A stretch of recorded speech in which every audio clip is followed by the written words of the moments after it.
Matt, thank you for joining me. I appreciate you taking the time. I'm excited to hear a little bit about your story and your background. To get started, if you could just introduce yourself and share a little bit about your background. Of course. Yeah. So thank you as well. I'm Matt Adam. I'm the Chief Talent Strategist with a company called NAS Recruitment Innovation. So we're one of the leading employment branding and recruitment marketing firms in the country. Wow. Can you tell me a little bit about data and kind of the state of data in the context of talent acquisition in 2023? We're sitting here at Talent Acquisition Week. One of the things that's really clear to me is there's an enormous amount of data that is available to TA professionals. How do you separate signal from noise? How do you think about data? Yeah, so we actually talked about that this week on the stage, and you know what's interesting in our space is that there's not a lack of data, right? There's data coming from lots of different directions, from ATSs, from career sites, from HRISs, groups, all kinds of areas.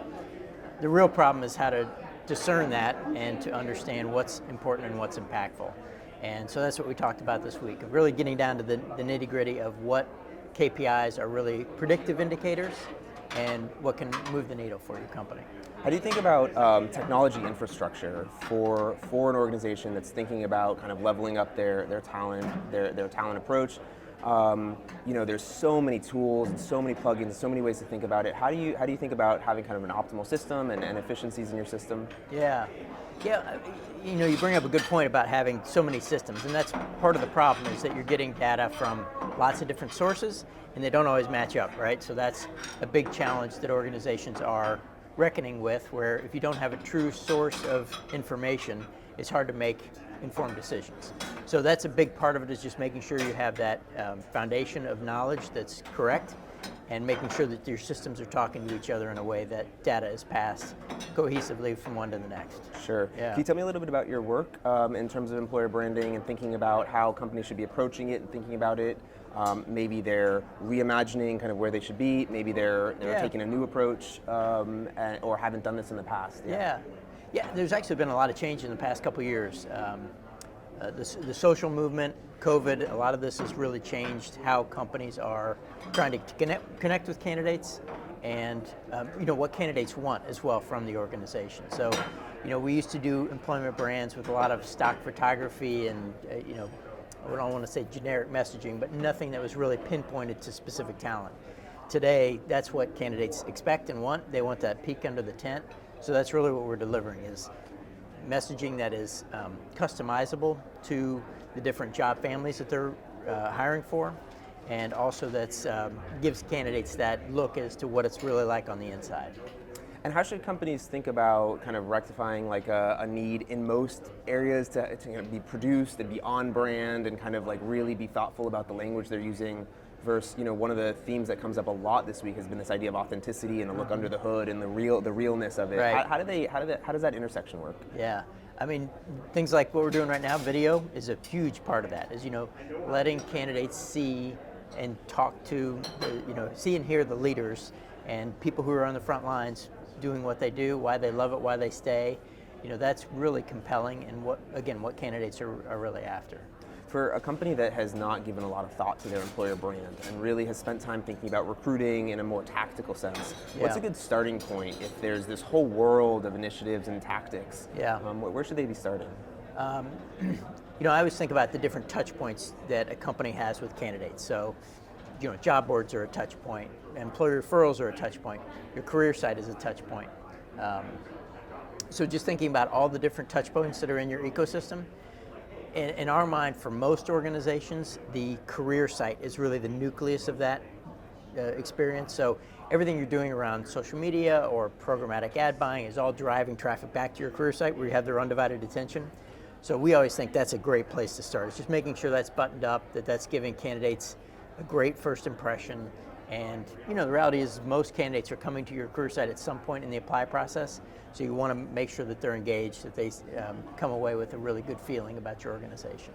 How do you think about, one of the themes that seems to be coming up a lot here at the conference is this idea of your employer value proposition. Mm-hmm. For an employer that has a wide range of roles, locations, maybe they're a multinational company. Right. How do you have a single employer value proposition? How do you Yeah. how do you think about that in relation to the diverse types of people that might be, engaging with your brand as an employer? Yeah, I actually have a take on that. And the reality is this is through years of learning, but we used to kind of cattle call everyone down that same EVP, whether you were a high-level executive or a part-time person working on the floor. And the reality is now that a company can have EVPs that can flex to the different audiences. So we call it job family branding. So the ability to have an overarching employment brand, but have flexibility within that brand to speak to particular audiences. No matter where you sit in the organization, you kind of get a personal view and a personal experience on that. Can you tell me a little more about job family planning? What is a job family? Is it just a set of jobs, a location? Yeah. So it's different for every company. Every company categorize their jobs in different ways. So, like for example, we work with a lot of retail companies. So they kind of categorize their jobs into usually 3 buckets: corporate support, retail, so the retail operations, and then distribution or warehouse. So, depending on where you sit in one of those areas, you have a very different experience of what that job is like. So segmenting those by those 3 allows the company to communicate to them very individually. That's fantastic. Yeah. I'm going to change gears for a second, ask you more personally about yourself. What is it that you love about what you do? So I've been doing this a long time, as I said, and one of the things I love is that it changes so quickly. So when I started, it was all newspaper ads, and that was it. And now we're doing all kinds of really cutting edge things, leveraging technology and AI and programmatic ad buying, geofencing, retargeting, like all the cool fun stuff we're doing. So that makes it really fun. The other component is that we're in a unique space where we have a small part in helping companies find good talent, and I think that's really rewarding. Is helping people find their passion and connect with a company that's right for them. And I think we play a very small part in, helping to communicate that so that candidates make wise decisions about who they go to work for. Sure. When you think about the future of employer branding over the course of the next kind of 1, 3, 5 years, what are the major themes? What are the things that are coming down the line that you're excited about, or you think are going to be happening in the space? Yeah. I mean, social media has changed the game, right? So it's and sites like Glassdoor, where it's communication up strategies as opposed to top down, and I think that's going to continue. So in the next 3 to 5 years, it's going to be interesting to see, with the advent of TikTok and everything else, new platforms come that make it even more, authentic and easy for candidates to see what it's like on the inside. Absolutely. Well, Matt, thank you for taking a minute to chat with me. I Thank really you. appreciate it. It was great. Been Thank really you. interesting. Yeah, and I'll see you around the conference. All right. Thank you.